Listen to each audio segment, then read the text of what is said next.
The unstoppable rise of sportswear to high fashion. Why? ViceVersa!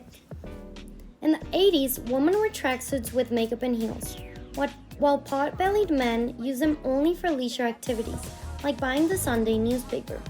These people were mocked, but also admired, especially the fashion-forward styles from New York. Wall Street executives wore suits with sports shoes, although they did switch to formal shoes at their office.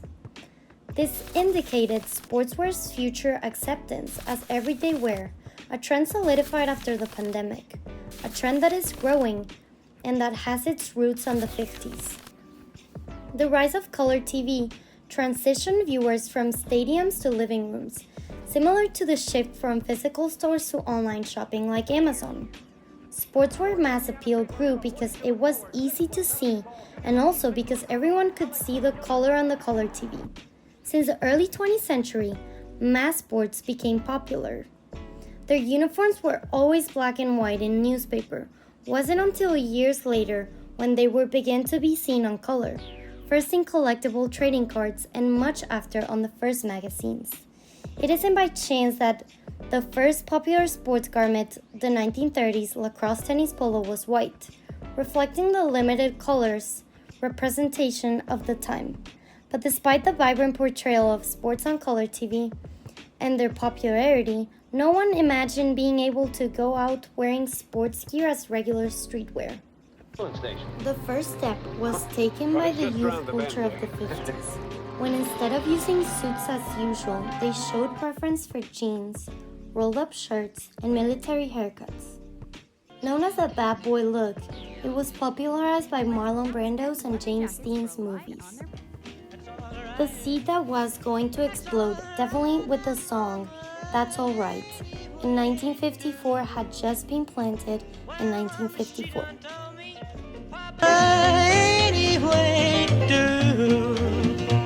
well, mama, she done told me, papa done told. The track was recorded at Sun Records, the studio of Sam Phillips, a guy who had been predicting for years that the day he found a white boy singing like a black man, he would make $1 million. The boy had arrived. He was Elvis Presley, and That's Alright was the first rock and roll song in history. But what was interesting was not just that, but that Elvis had long been going to buy clothing at the black stores on Beale Street in Memphis. From there, he would emerge with bolero jackets, edged belts, and all kinds of eccentric garments. His success made others copy his style, and the bad boy aesthetic became associated with Elvis. It changed the way we understand how to dress in our leisure times, what accessories are suitable for specific occasions, parties, or everyday wear. There wouldn't be such a significant influence on dressing style again until Bruce Lee, another mixed star. If Elvis was an actor and a musician, at least in his mind, Lee was an actor and a martial arts master. His era of success was a particularity that Elvis lacked: polyester. In the 60s, the new fiber was applied mainly to sportswear because it quickly evaporated sweat, but above all because it allowed for the production of garments in much more vivid colors. And that was essential now that the home televisions were in color and sports broadcasts were capturing the audience's attention.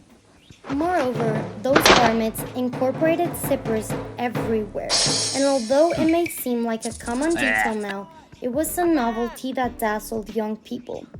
Bruce Lee's cultural influence was enormous.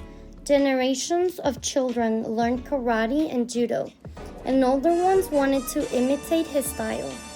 Lee paid a lot of attention to his dressing style, experimented with disco attire, platform boots, very open shirt closed with laces, and even normalized traditional Hong Kong's clothing.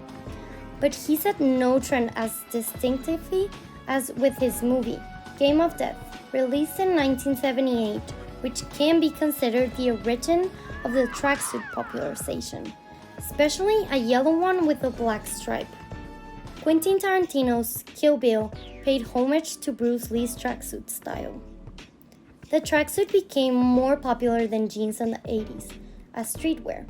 Bruce Lee's use of sneakers, the Onitsuka Tiger Mexico 66 in matching yellow, also set a trend.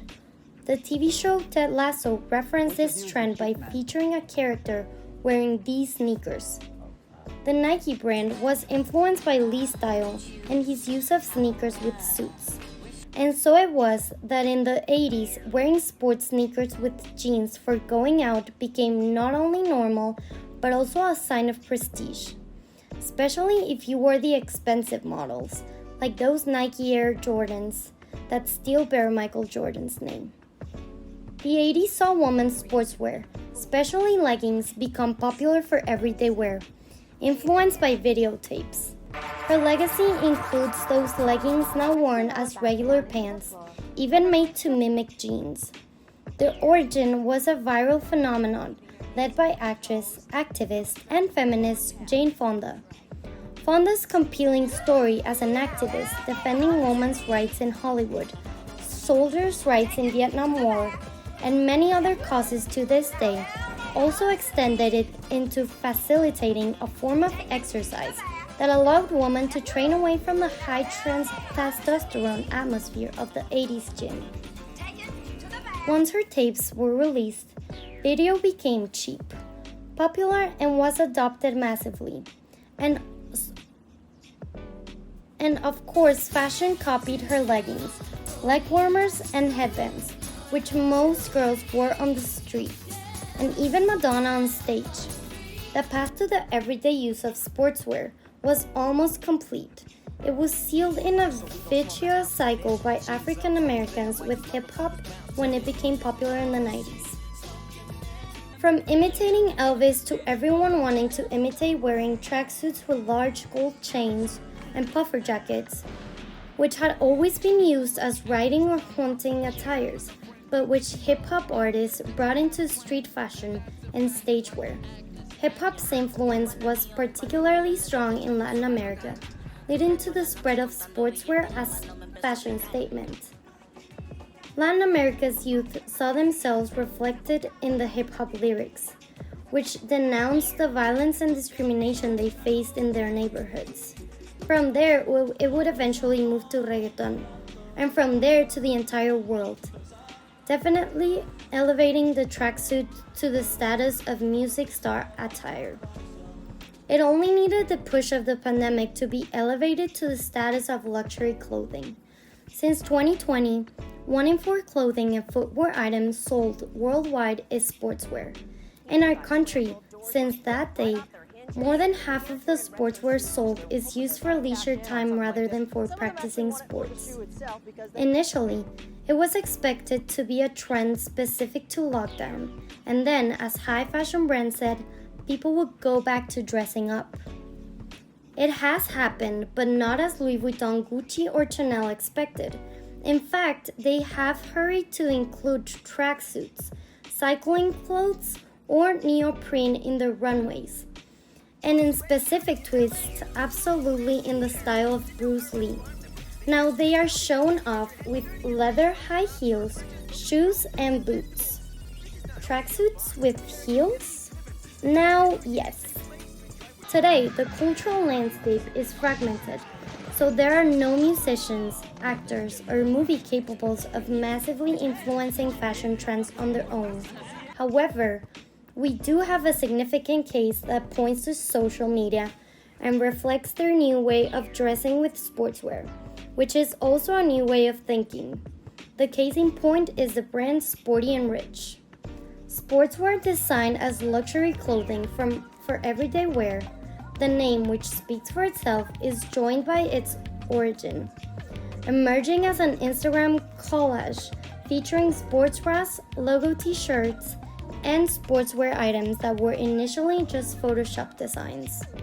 The trend is now unstoppable, so much so that if someone in the future thinks of the current post-pandemic society, they might only imagine it in sportswear, just as we always imagine Romans in togas and sandals, or dressed as legionnaires. See you next video! Get out of here!